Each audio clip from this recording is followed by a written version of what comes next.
Isa sa hottest star ay walang iba kundi si Liza Soberano. Isa rin siya sa pinakamaganda sa buong mundo. Kaya naman marami siyang fans. Kahit saang bansa ay talaga namang kilala siya. Sa kanilang breakup ni Enrique Hill, marami talaga ang nadismaya at nalungkot. Lalong-lalo na nung maling pa rin siya dito sa isang scammer di umano na si Jeffrey O. Na hanggang ngayon ay wala namang inamin si Liza tungkol sa kanila ni Jeffrey O. Pero ngayon, wala na yata sila ni Jeffrey O at sinabi niyang single siya. Ngayon naman ay nalilink siya ngayon sa isang Japanese male actor and a singer at the same time a model. Sino kaya ito? Ating kilalanin. At nakuhanan sila ng larawan na nagdi-date.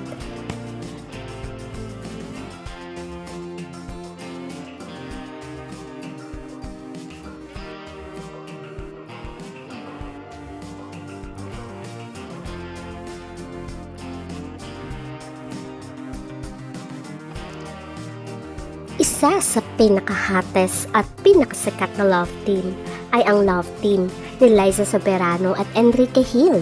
Marami na rin itong napatunayan. Mapa-endorsements ay talagang kinukuha sila. At pati pelikula ay talagang blockbuster. Lalo na ang kanilang teleserye na talaga naman tinangkilik ng masa. Nagsimula ito sa Forevermore na minahal ng masa. Until nagkaroon sila ng huge following at maraming fans. Kaya nga tinawag silang Lisken na mga fans. Until nagkaroon nga sila ng relationship na minahal din naman sila ng pamilya ni Enrique at ganun din ni Liza. Naging close ang pamilya ni Enrique at Liza nang sila ay magkaroon ng relasyon. Sabi nga nila kulang na lang ay ang kasal para maisasabi mong pamilya na talaga sila. Siyempre ay gusto ng mga fans na makita sa dambana na ikakasal na si Liza at Enrique. Pero iba ang nangyari at nag-iba ang ihip ng hangin dahil nag-iba na ang gusto ni Liza at hindi na tumutugma sa gusto ni Enrique na magkaroon na ng pamilya at mag-settle down. Maraming pang nais gawin si Liza tulad ng kanyang ambisyon na magkaroon ng Hollywood dream. Kaya naman naghiwalay ang Enrique Hill at Liza Soberano 3 years ago, which is October 2022 nung sila ay maghiwalay. Marami ang nalungkot, marami ang hindi naging masaya sa pangyayari. Pero tinanggap nila na iba na ang nais ni Liza, ang makapenetrate sa Hollywood at nais niya munang gawin yun bago mag-settle down.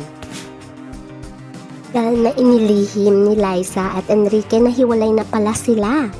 Kaya naman ang mga fans noon ay patuloy pa rin umaasa at hindi naniniwala na hiwalay na nga ang dalawa. Until inamin na nga ni Liza, year 2025, sa isang podcast na wala na sila ni Enrique. Although unti-unti namang natupad ni Liza ang kanyang pangarap, dahil nagkaroon din naman siya ng Lisa Frankenstein na movie sa Hollywood at meron din siyang maraming endorsements. At ngayon ay meron ding upcoming na meron siyang voice over sa isang sikat na animation, ang DreamWorks. At syempre makakasama niya sa DreamWorks project ang Forgotten Island, walang iba kundi ang Disney legend na si Lea Salonga at ang half Pinoy na si Her. Kaya naman maraming excited for Liza Soberano. At nito lamang ay nag-launch din si Liza ng kanyang kanta. At ito ang Red Ferrari. Naman ay unti-unti na nga tinutupad ni Liza ang nais niyang gawin sa buhay niya. Ngayon ay isa na rin siyang singer. At hindi lamang yon, nag-launch na rin siya ng sarili niyang negosyo, ang Studio Hope, kung saan ay nilaunch niya ito sa Amerika.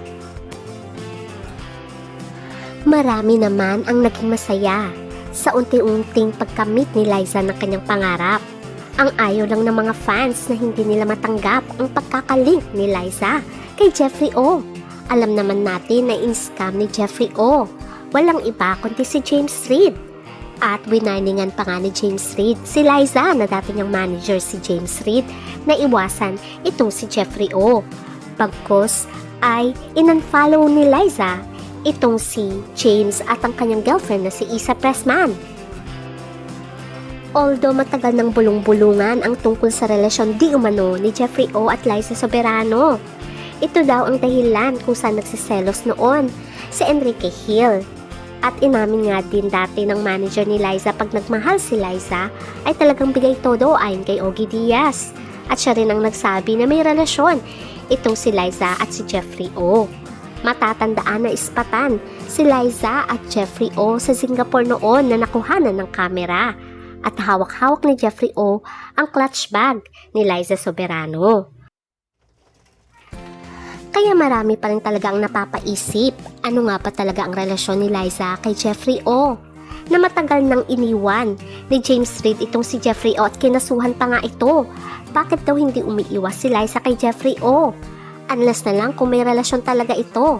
At mas pinili pang i-unfollow ni Liza itong si James Reid na naging concern lamang sa kanya.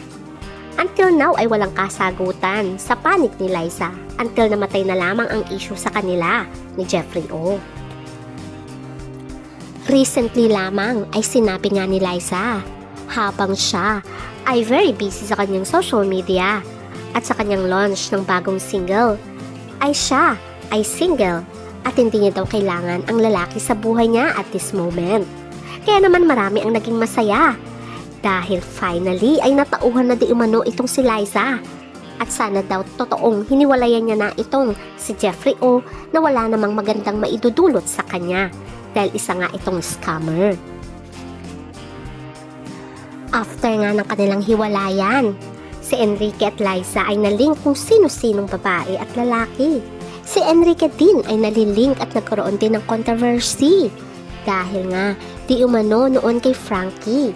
Pero inadmit ni Frankie na kaibigan niya lang si Enrique. Namatay din ang issue noon.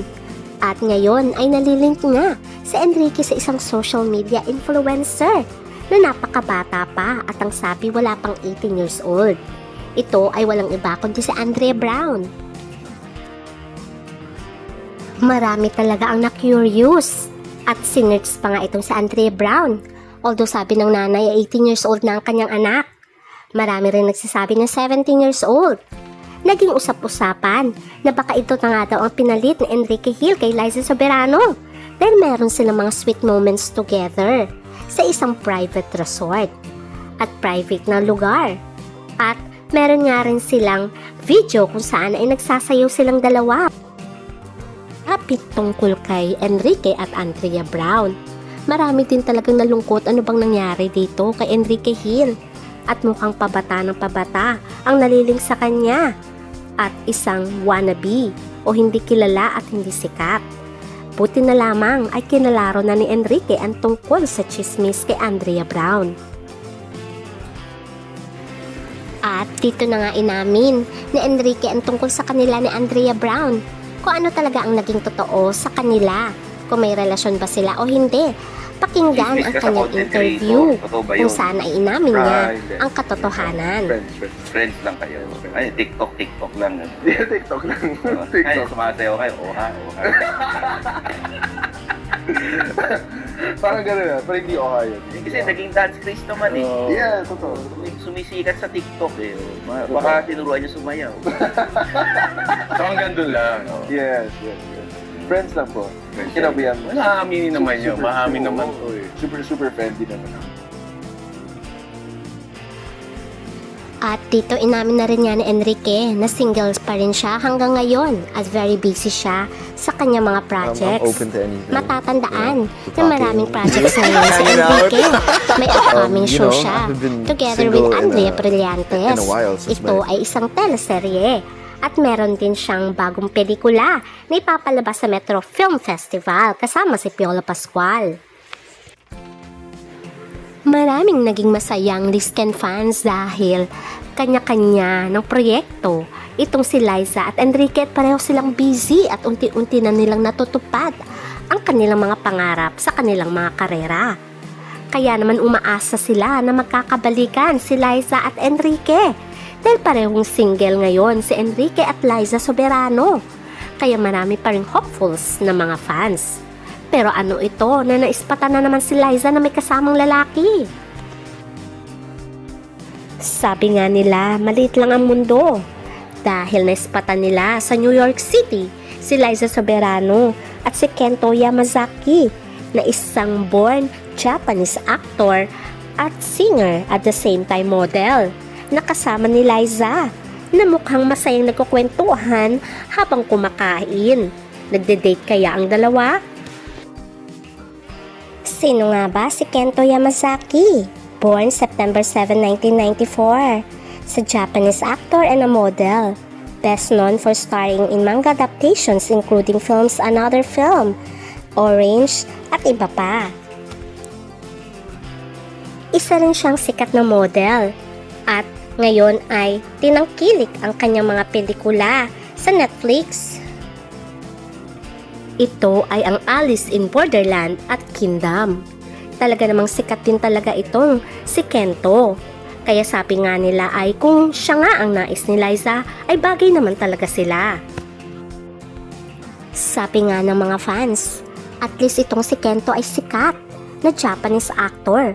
Compare naman dun sa naling kay Liza na scammer. Mas pipiliin na lamang daw nila si Kento dahil mas gwapo, sikat at mas mukhang disente. Ngayon lamang naglabasan ang larawan ni Liza at Kento. Maraming tanong sa mga fans, baka naman may movie gagawin. Kaya naman, nagkikita sila. Marami rin nagsasabi, ano naman kung mag-date sila, pareho naman single. Tsaka bagay naman sila. Iba-iba ang opinion ng mga fans. Maraming nagsasabing move on na. Malay mo, talagang nagde-date na sila. Marami na nagsasabi mas nais pa rin nila si Enrique for Liza at nais pa rin magkabalikan ang dalawa. Sabi nga nila, abangan na lang natin ang susunod na kabanata dahil hindi natin alam kung ano talaga ang itinakda sa kanila. Maaaring si Enrique Hill pa rin. Hanggat hindi naman sila kinakasal, may pag-asa pa na magkabalikan sa pelikula at teleserye at sa totoong buhay. Kaya itong ating aabangan. Hanggang sa muli, please don't forget to like, share, and subscribe.